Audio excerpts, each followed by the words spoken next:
بسم اللہ الرحمن الرحیم۔ محترم حضرات اور دینی بھائیوں، آج میں زبان کی حفاظت اور گالی گلوچ اور فحش کلامی اور بد زبانی کی قباحت بیان کرنے کے لیے حاضر ہوں۔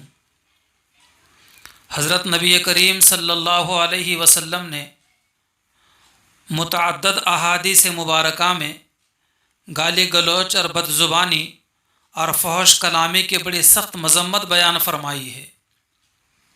چنانچہ مسلم شریف کی ایک روایت ہے، نبی کریم صلی اللہ علیہ وسلم فرماتے ہیں، سباب المسلم فسوق، کہ مسلمان کو گالی دینا فسق ہے۔ معلوم ہوا کہ کسی مسلمان کو زیب نہیں دیتا کہ وہ کسی کو گالی دے، بلکہ یہ سخت گناہ کی بات ہے۔ محترم حضرات، حضور پاک صلی اللہ علیہ وسلم کے مبارک زمانے میں یہودی اپنی خباثت باطنی کی وجہ سے جب بھی حضور پاک علیہ السلام کی خدمت میں حاضر ہوتے تھے تو السلام علیکم کے بجائے السلام علیکم کہا کرتے تھے۔ سام کے معنی آتے ہیں موت کے، یعنی حضور صلی اللہ علیہ وسلم کو دعا دینے کے بجائے سلامتی کی آپ پر بد دعا کیا کرتے تھے، یعنی آپ پر موت آ جائے۔ تو آپ علیہ الصلاۃ والسلام ان کے جواب میں وعلیکم کہہ کر خاموش ہو جاتے تھے، یعنی تم کو ہی موت آ جائے، تمہاری بد دعا تم ہی پر واقع ہو جائے، اس طرح کہہ کر حضور خاموش ہو جایا کرتے تھے۔ لیکن حضرت عائشہ صدیقہ رضی اللہ تعالیٰ عنہ کو یہودیوں کی اس حرکت پر بڑا سخت غصہ آ جایا کرتا تھا، اور یہ سن کر ان کی بد دعائیہ کلمات سن کر حضرت عائشہ رضی اللہ تعالیٰ عنہ ان پر لعنت بھیجتی تھی اور اللہ کے غضب کی بد دعا دیا کرتی تھی۔ تو اس پر حضور صلی اللہ علیہ وسلم نے حضرت عائشہ صدیقہ رضی اللہ تعالیٰ عنہ کو یہ نصیحت فرمائی۔ کیا نصیحت فرمائی؟ بخاری شریف میں موجود ہے روایت، مہلاً یا عائشہ علیک بالرفق وإیاک والعنف والفحش، مطلب یہ ہے روایت کا کہ عائشہ ٹھہرو، نرمی اختیار کرو اور سختی اور بد کلامی سے بچتی رہو، اس لیے کہ مقصود اس کے بغیر بھی حاصل ہے، کیونکہ ان یہودیوں کی بد دعا حضور کے حق میں قبول ہونے والی نہیں تھی، اور حضور صلی اللہ علیہ وسلم کی بد دعا ان کے بارے میں قبول ہو جانے والی تھی۔ اس لیے حضور صلی اللہ علیہ وسلم نے حضرت عائشہ رضی اللہ تعالیٰ عنہ کو نصیحت فرمائی کہ نرمی اختیار کرو، سختی اور بد کلامی سے بچتے رہو۔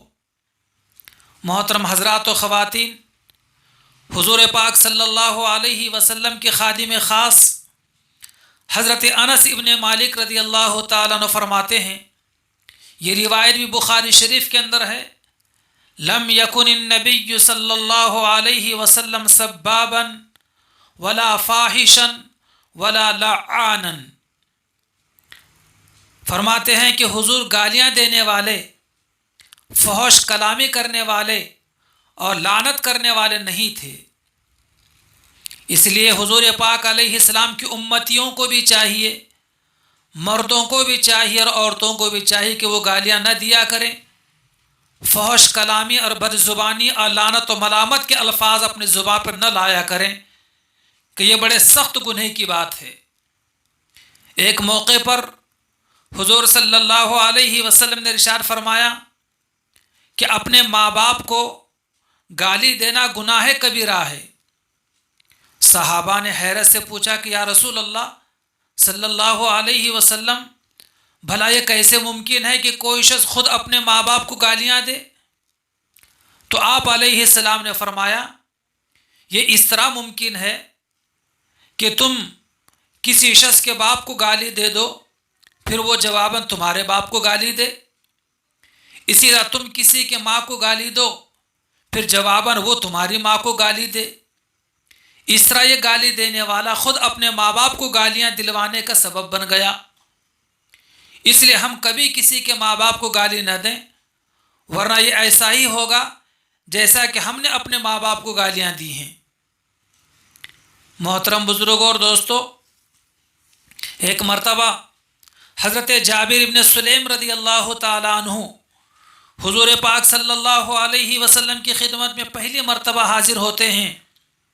تعارف ہوتا ہے تو وہ دولت اسلام سے مشرف ہو جاتے ہیں۔ پھر حضور صلی اللہ علیہ وسلم سے نصیحتوں کی درخواست کرتے ہیں تو آپ علیہ السلام حضرت جابر ابن سلیم رضی اللہ تعالیٰ عنہ کو بہت ساری نصیحتیں کرتے ہیں، جن میں ایک اہم نصیحت یہ ہوتی ہے لا تسبن احدا، کہ تم ہرگز کسی کو گالی مت دینا۔ حضرت جابر رضی اللہ تعالیٰ عنہ نے حضور پاک علیہ السلام کی اس نصیحت پر اس قدر مضبوطی سے عمل کیا کہ مرتے دم تک کسی انسان کو تو کیا، کبھی کسی جانور کو تو گالی نہیں دی۔ یہ ہے شان ایمانی۔ اللہ تعالی ہمیں بھی یہ شان ایمانی نصیب فرمائے۔ اس حدیث مبارکہ سے معلوم ہوا کہ انسان تو انسان، کسی جانور کو بھی گالی نہیں دی جا سکتی، کہ یہ بھی سخت گناہ کی بات ہے۔ بد زبانی، فحش کلامی انسان کا وقار خاک میں ملا دیتی ہے اور نظروں سے گرا دیتی ہے، اور یہ خدا کی نظر میں بھی گالیاں دینے والا گر جاتا ہے۔ اس لیے محترم دینی بھائیو اور عزیزو، اپنی عزت اور وقار کی حفاظت کے لیے اپنی زبان پر کنٹرول کیا جائے اور اپنے جذبات پر قابو رکھا جائے، اور اپنے زبان کو بد کلامی سے محفوظ رکھا جائے۔ بعض لوگ تکیہ کلام کے طور پر بات بات پر گالی دیتے ہیں، یہ بڑے شرم کی بات ہے۔ اللہ تعالیٰ سے دعا ہے کہ اللہ تعالیٰ ہم سب کو اپنی زبان کو قابو میں رکھنے کی توفیق عطا فرمائے، اور اپنے اس زبان کو خیر کے، نیکی کے، بھلائی کے، ذکر و اذکار کے کاموں میں مصروف رکھنے کی توفیق عطا فرمائے۔ آمین ثم آمین، وآخر دعوانا ان الحمد للہ رب العالمین۔